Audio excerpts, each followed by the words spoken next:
Hey lovely guys, welcome back to Crafting Me. So, ഇന്ന് ഞാൻ നിങ്ങൾക്ക് വേണ്ടി ഷെയർ ചെയ്യാൻ പോകുന്നത് ഒരു ഇമ്മ്യൂണിറ്റി ഹെർബൽ ഡ്രിങ്ക് ആണ്. അപ്പോൾ നമുക്ക് ഇത് എങ്ങനെ ഉണ്ടാക്കണമെന്ന് നോക്കാം. അതിനായിട്ട് ഞാൻ ഇവിടെ എടുത്തിരിക്കുന്നത് പനിക്കൂർക്ക, കരിഞ്ജീരകം, 15 കുരുമുളക്, 2 ഗ്രാമ്പു, 2 ടീസ്പൂൺ ഉണക്കമല്ലി, പിന്നെ വേണ്ടത് മഞ്ഞളാണ്. ഞാനിപ്പോൾ എടുത്തിരിക്കുന്നത് ഉണക്കമഞ്ഞളാണ്. ഇതിന് പകരം നിങ്ങൾക്ക് പച്ചമഞ്ഞൾ യൂസ് ചെയ്യാം. പിന്നെ വേണ്ടത് ഒരു ചെറിയ കഷ്ണം ഇഞ്ചി, പിന്നെ 2-3 പേരയില. ഇപ്പോൾ ഞാൻ കീറിയിട്ടേക്കണ കാരണമാണ് ഇത്ര അധികം തോന്നണത്. പിന്നെ വേണ്ടത് 2-3 കതിര് തുളസി. ഞാനിവിടെ ഒരു ബൗൾ എടുത്തിട്ടുണ്ട്. ഇതിലേക്ക് 2 ടീസ്പൂൺ മല്ലി, ഉണക്കമല്ലിയും 15 അല്ലെങ്കിൽ 12, അത് നിങ്ങളുടെ ഇഷ്ടാനുസരണം എരിവ് നോക്കിയിട്ട് പിള്ളേർക്ക് കൊടുക്കുന്നുണ്ടെങ്കിൽ അതേപോലെ എരിവ് നോക്കിയിട്ട് വേണം നിങ്ങൾ കുരുമുളക് ആഡ് ചെയ്യാൻ. പിന്നെ ഇതിലേക്ക് നമുക്ക് 1 ടീസ്പൂൺ കരിഞ്ജീരകം. നിങ്ങൾ എടുക്കുന്ന വെള്ളത്തിൻ്റെ ഇതനുസരിച്ച് ഇൻഗ്രീഡിയൻസിൻ്റെ അളവും നിങ്ങൾക്ക് കൂട്ടിയോ കുറച്ചോ എടുക്കാം. പിന്നെ നമ്മൾ ഇതിലേക്ക് 2 ഗ്രാമ്പും കൂടി ആഡ് ചെയ്യുന്നുണ്ട്. ഇനി നമുക്ക് ഈ 4 ഇൻഗ്രീഡിയൻറ്റും കൂടി നല്ലോണം ക്രഷ് ചെയ്തെടുത്തിട്ട് വരാം. അധികം പൊടിയൊന്നും വേണ്ട, അപ്പോൾ ഇത് ക്രഷ് ചെയ്തെടുക്കാം. ഞാനിവിടെ ക്രഷ് ചെയ്തെടുത്തിട്ടുണ്ട്. ഇനി ഈ ചെറിയ കഷ്ണം ഇഞ്ചിയും ഇതേപോലെ ചെറിയ കഷ്ണം മഞ്ഞളും നന്നായിട്ട് ചതച്ചെടുക്കണം. ഞാൻ നല്ലോണം ചതച്ചെടുത്തിട്ടുണ്ട്. ഇനി നമുക്ക് വെള്ളം തിളപ്പിക്കാനായിട്ട് ഒരു പാത്രം എടുക്കാം. കഴിവതും നിങ്ങൾ വെള്ളം തിളപ്പിക്കാനായിട്ട് സ്റ്റീൽ പാത്രം തന്നെ യൂസ് ചെയ്യുക. അപ്പോൾ ഞാൻ അതിലേക്ക് 8 ഗ്ലാസ് വെള്ളം എടുക്കുന്നുണ്ട്. അത് നിങ്ങളുടെ ആവശ്യാനുസരണം. ഇപ്പോൾ വീട്ടിൽ എത്ര പേരുണ്ട്, രാവിലെയും രാത്രിയും കുടിക്കാനാണ് നമ്മൾ വെള്ളം തിളപ്പിക്കുന്നത്. അപ്പോൾ അതനുസരിച്ച് നിങ്ങൾക്ക് വെള്ളത്തിൻ്റെ അളവ് കൂട്ടുകയോ കുറയ്ക്കുകയോ ചെയ്യാം.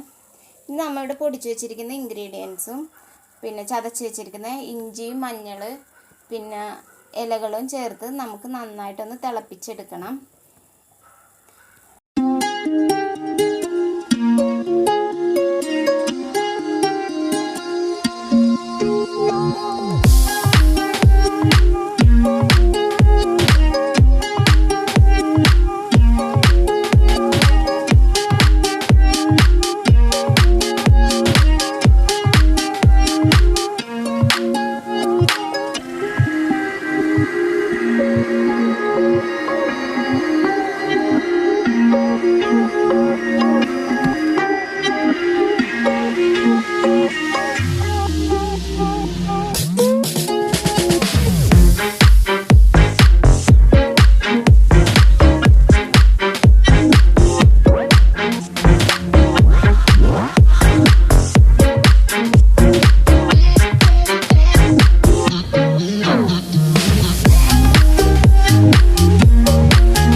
ഇപ്പോൾ നമ്മുടെ ഡ്രിങ്ക് ഇവിടെ റെഡി ആയിട്ടുണ്ട്.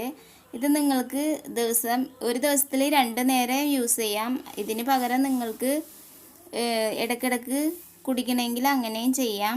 ഇപ്പം ഞാൻ അരിച്ച് ഒരു ഗ്ലാസ്സിലോട്ട് മാറ്റിയിട്ടുണ്ട്. ഇതാണ് നമ്മുടെ ഡ്രിങ്കിൻ്റെ കളറ്, ഒരു ഗോൾഡൻ കളറ്. നമ്മൾ വെള്ളം തിളപ്പിക്കാനായിട്ട് 15 മിനിറ്റ് എടുക്കുക. അതിൽ 10 മിനിറ്റ് ഹൈ ഫ്ലെയിമിലും ഒരു 5 മിനിറ്റ് ലോ ഫ്ലെയിമിലും വെച്ചിട്ട് വേണം വെള്ളം നന്നായിട്ട് തിളപ്പിച്ചെടുക്കണം. വെള്ളം നല്ലോണം വെട്ടി തിളക്കണ വരെ നിങ്ങൾ വെയിറ്റ് ചെയ്യണം. പെട്ടെന്ന് തിളപ്പിച്ചെടുക്കരുത്, അപ്പോഴേ അതിൻ്റെ സത്തൊക്കെ പുറത്തിട്ട് വരുള്ളൂ. അപ്പോൾ ഇനി കുടിക്കുന്ന സമയത്ത് നിങ്ങൾക്ക് വേണമെങ്കിൽ കുറച്ച് ലെമൺ ജ്യൂസോ അല്ലെങ്കിൽ ഇതിലേക്ക് കുറച്ച് ഹണിയും കൂടി ആഡ് ചെയ്ത് കുടിക്കാം. അപ്പോൾ ഇതാണ് നമ്മുടെ വീഡിയോ. എൻ്റെ വീഡിയോ നിങ്ങൾക്ക് ഇഷ്ടപ്പെട്ടെങ്കിൽ ലൈക്ക് ചെയ്യുക, ഷെയർ ചെയ്യുക, സബ്സ്ക്രൈബ് ചെയ്യുക. അപ്പോൾ ഇതുപോലത്തെ നല്ല വീഡിയോസ് ഇനി നിങ്ങളെ കാത്തിരിപ്പുണ്ട്. Thank you for watching. Bye by.